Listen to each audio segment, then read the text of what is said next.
3 missiles russes frappent Loutsk, l'usine aéronautique Motor ciblée.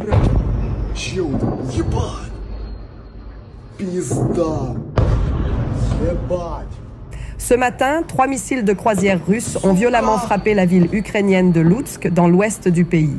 La cible principale, l'usine de réparation Motor, spécialisée dans la remise en état des moteurs d'avions militaires.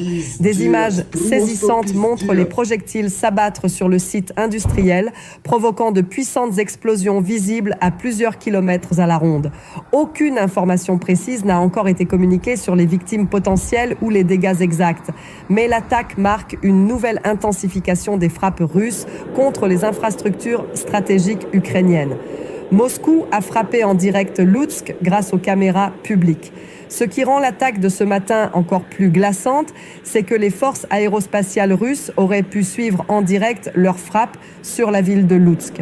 Grâce aux nombreuses caméras de surveillance urbaine diffusées en temps réel sur YouTube, Moscou aurait eu accès à des images en direct de plusieurs villes ukrainiennes, y compris des zones industrielles sensibles comme l'usine Motor, spécialisée dans la réparation de moteurs d'avions militaires.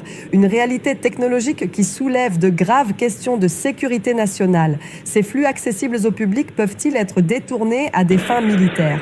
Et surtout, combien d'autres villes ukrainiennes restent ainsi vulnérables en streaming ouvert au monde entier? La nuit dernière, la Russie a lancé une vague de frappes massives contre plusieurs régions ukrainiennes, marquant une nouvelle intensification du conflit. À Kiev, la centrale thermique TPP5 aurait été touchée, provoquant des craintes de perturbations énergétiques majeures dans la capitale. Dans la région de Khmelnytsky, des installations de l'industrie militaire ont été prises pour cible, tandis qu'à Ternopil, un gazoduc a été endommagé, posant des risques de coupure de gaz à grande échelle. L'attaque la plus stratégique semble avoir visé l'aérodrome militaire de Starokostian-Tiniv, où se trouveraient des armes de l'OTAN.